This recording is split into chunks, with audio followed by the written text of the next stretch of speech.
झारखंड के तमाम ज़िलों में इन दिनों 60-40 नए चलतों को लेकर तमाम जगहों पर जेपीएससी जेएसएससी के लिए तैयारी करने वाले छात्रों का एक बड़ा वर्ग आंदोलन कर रहा है।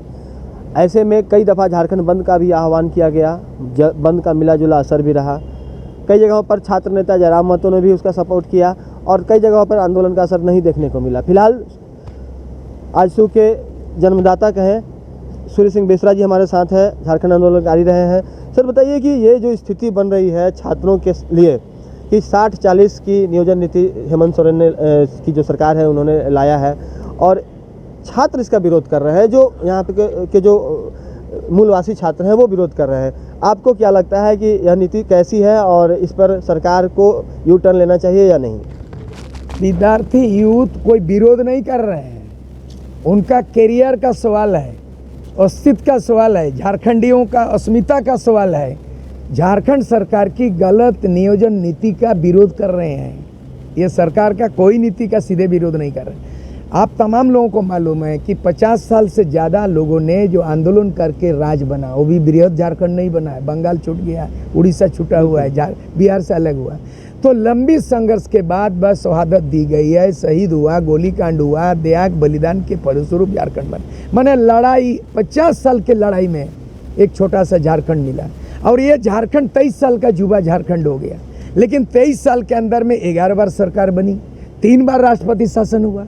यहाँ आदिवासी मुख्यमंत्री बने, 11 बार में से 1 बार गैर आदिवासी रघुवर दास 2014 से 2019 तक बना, 5 साल बना। लेकिन उनसे जो उम्मीद किया, जनता उम्मीद किया शायद ये बहुमत की सरकार बनाएगा। ये सबसे ज़्यादा गड़बड़ किया कि 1985 को आधार मानते हुए जो 1985 में जन्म लिया, नौकरी किया, मैट्रिक पास किया, वो यहाँ का स्थानीय लोग हैं जो वो रिजेक्ट हो गया, खारिज हो गया।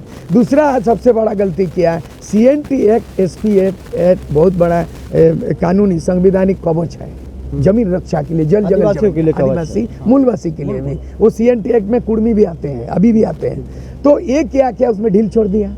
ढील क्या छोड़ा कि उन्होंने संशोधन कर दिया।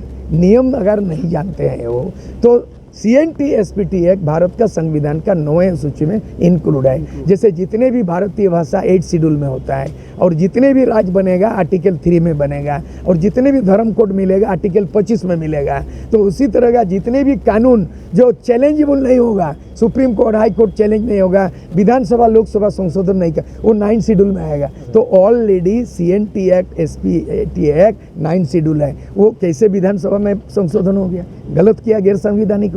तो वो झारखंडी आदिवासी मूलवासी की विरोधी साबित हुए बीजेपी रघुवर दास सरकार, इसीलिए वो खारिज हो गया, चुनाव में परास्त होना पड़ा। तो ये वादा किया 2019 में घोषणा पत्र में कि हम 32 का खतियान लागू करेंगे, झारखंडी भाषा से पढ़ाएंगे, यहाँ का गांव का ग्राम सभा दे देंगे, जल जगह जमीन देंगे, स्थानीय नीति बना देंगे, 5 लाख नौजवानों को रोजगार दे देंगे और यहाँ का तमाम पंचायत को अधिकार दे देंगे। सब चीज़ हुआ। आंदोलनकारी शहीद परिवारों को नौकरी देंगे, आंदोलनकारी को पेंशन देंगे। ये कुछ नहीं किया।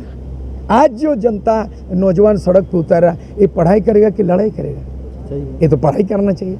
ये JPSC एक तो बना है जिसमें 22 वर्षों में केवल 7 बार JPSC एग्जाम हुआ, जब होना चाहिए था मिनिमम 20 बार। तो पूरे बिहार JPSC ठीक ठाक चल रहा है। अपना BPSC उसका चल रहा है, उड़ीसा में चल रहा है। उड़ीसा में खतियानी आंदोलन नहीं है, सड़क पर उतर नहीं रहा, इत्मीनान से उड़ीसा चल रहा है, कोई हंगामा नहीं, भाषा का आंदोलन नहीं। यहाँ भाषा नीति बनाई नहीं है, स्थानीय नीति बनाई नहीं है, रोजगार नीति बनाई नहीं है। तो इसीलिए आंदोलन हो रहा है। ये नौजवान जो लड़ रहा है, हम ही लोगों का जो है मार्गदर्शन से लड़ रहा है। हम लोग इसको शुभकामना देते हैं, कामयाब हो। और आने वाला दिन में ये केवल लड़ने से नहीं मिलेगा, लात का भूत बात में नहीं समझता है, इसीलिए ये लात का भूत हो गया। ये समझने वाला उल्टा डंडा चलाता है। झारखंड बंद करें, बुलाना चाहिए। लोकतंत्र में एक है कि आंदोलन से पहले ये आंदोलन के बाद वार्ता ही ऐसा माध्यम है कि जटिल से जटिल समस्याओं का समाधान राजनीति का निदान यहाँ हो तो आंदोलनकारियों को या फिर किसी छात्र संगठन के नेताओं को बड़े स्तर पर बुलाया ही नहीं गया आंदोलन के बाद में कि आप वार्ता कीजिए आकर के। बिल्कुल। तो ये जहाँ पे इस तरह की सरकार बनती है उस सरकार को निरंकुश बोला जाएगा, उस सरकार को जो है तानाशाही बोला जाएगा, वो लोकतांत्रिक बोला जाएगा। ये लोग ट्रेड यूनियन करते हैं, बड़े बड़े इन लोग डील करते हैं, विस्थापन मुद्दा होता है तो मैनेजमेंट बात के लिए बुलाता है, डीसी ऑफिस में प्रदर्शन जुलूस होता है, डीसी बुलाते हैं क्या मांग है आपका, ठीक है। लेकिन मुख्यमंत्री का घेरा होता है, भाई साहब मुख्यमंत्री क्यों नहीं बुलाता बच्चों? अब क्या इन लोग माओवादी है क्या? बिल्कुल नहीं है। ये तो खुलेआम लोकतांत्रिक परिस्थिति में प्रदर्शन कर लाठी चलाते हैं। जब हेमंत सोरेन की पूर्ण बहुमत की सरकार जो है अभी, इसमें कांग्रेस भी है, आरजेडी भी है, कहीं ना कहीं आपको ऐसा लग रहा है कि ये सरकार उनके दबाव में छात्रों के हित में फैसला नहीं ले पा रही है? नहीं, ऐसा है, उनकी मजबूरी है।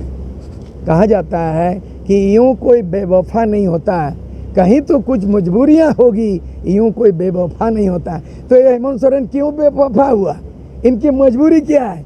इनकी बेवफाएं, इनकी मजबूरियां झारखंड की जनमानस बर्दाश्त नहीं करेगा। क्योंकि आपको जनादेश मिला है यहाँ के झारखंडियों का अस्मिता को, पहचान को, भाषा को, संस्कृति को, जल जंगल जमीन को, यहाँ के लोगों का सब चीज स्थानीय कौन है आज तक परिभाषित नहीं हो पाना। आपकी मजबूरी है, अब आप जानेंगे, लेकिन जनता तो जानेगा आप कुछ नहीं किया, तो इसीलिए आप मांगेंगे नहीं। जो सड़क पे हो रहा है, हमको लगता है कि झारखंडी खतियानी मोर्चा हम लोग गठन किया है, तीसरा विकल्प होगा। उसमें से जो झारखंड मुक्ति मोर्चा उलगुलान भी शामिल है, झारखंड पीपुल्स पार्टी भी शामिल है, और यहाँ एमसीसी एके राय, बहुत सारे झारखंड नामधारी पॉलिटिकल पार्टी हैं, और कम्युनिस्ट पार्टियां भी लोग हैं, और भी समाजवादी पार्टियां हैं। इस छत्र छाया में आएंगे, चाहे इस लड़ाई में लोबिन हेम्ब्रम जो झारखंड बचाओ मोर्चा के बैनर तले बगावती तेवर के साथ आंदोलन कर रहा है, लोबिन हेम्ब्रम है, और संताल परगना का छात्र समन्वय जो लड़ रहा है, संताल विश्वविद्यालय सिद्धू कान्हू विश्व, वो भी जो है इसमें आएंगे। यानी कि सारे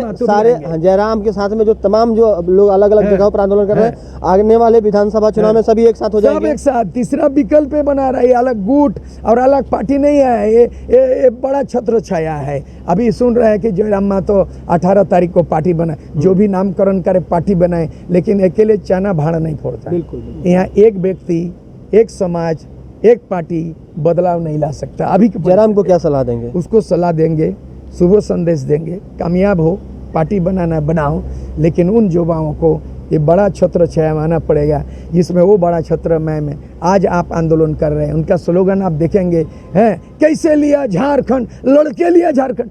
तो आज का नौजवान तो पैदा ही नहीं हुआ था, बिल्कुल उस समय झारखंड बना, तो लड़के कौन लिया? आप लोग थे, उसका बाप दादा ने किया, चाचा लोगों ने किया, तो हम लोग लड़के लिया झारखंड, और वो सड़क पे लड़ रहे हैं अधिकार।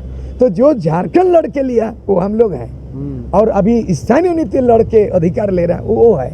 तो दोनों का सम्मेलन होगा, एक होगा, छत्र छाया होगा, ये बड़ा बैनर होगा। लेकिन बहुत सारे क्षेत्रों में उसको जयराम जो है, जयराम को जो छात्र हैं और कुछ ग्रामीण जो हैं वो एज अ सीएम प्रमोट करने का प्रयास कर रहे हैं, चाह रहे हैं कि वही सीएम बने। लेकिन तजुर्बा जो है कहीं ना कहीं आप लोगों में अधिक है, इस मामले को, राज्य को चलाने का तजुर्बा हो या फिर अन्य चीज़ों को, तमाम नीतियों को लागू करने का तजुर्बा है। तो क्या आपको लग रहा है कि सीएम के चेहरा के लिए अभी नया चेहरा जो है, या फिर अभी अपरिपक्व है जयराम? अभी उसको इंग्लिश में बोला जाता है प्रीमेच्योर, और हड़बड़ी में गड़बड़ी हो जाएगा, और वो समय नहीं है। खिचड़ी पका ही नहीं है, आप कितना खाएंगे परोसा जाएगा।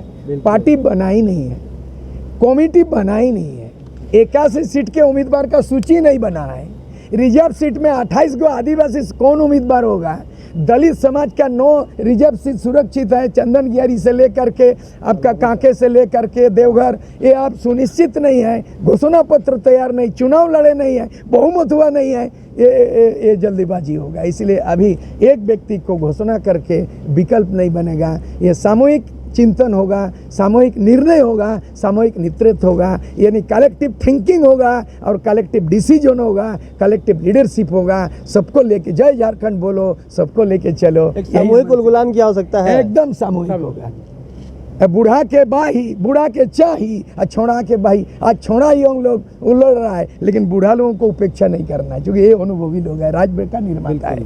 तो जिस तरह से अभी सुरेश सिंह बेसरा ने ये एक तरह से गुरु वाली बात कही है, और बहुत ही तरीके की बात कही है, एक सीख भी दी है। और तमाम वो छात्र जो आंदोलनरत हैं, तमाम वो युवा जो आंदोलनरत हैं, जो जयराम को एक मुख्यमंत्री के रूप में भविष्य में देख रहे हैं, उन्हें भी एक सलाह दी है कि आपको अपने बुजुर्गों के छाँव में ही आगे बढ़ने से आप सफल हो सकते हैं। सामूहिक एक प्रयास किया हो सकता है, तब जाकर वर्तमान सरकार के खिलाफ आप आंदोलन में टिकेंगे भी और आगे बढ़कर जीत भी पा सकते हैं। तो कहीं ना कहीं छात्रों को, जो आंदोलन से जुड़े हुए हैं या फिर जो लगातार आंदोलन कर रहे हैं, सबों को एक मंच पर झारखंडी नामधारी पार्टियां और झारखंडी सोच रखने वाले तमाम युवाओं को एक मंच पर आकर के एक सामूहिक उलगुलान किया हो सकता है। तब जाकर ही जो जिस चीज़ को वो चाहते हैं, जिस बदलाव की वह बात कर रहे हैं, वह बदलाव संभव हो पाएगा। सहयोगी मुन्ना के साथ राजकुमार जायसवाल, न्यूज़ 22 स्कोप, धनबाद।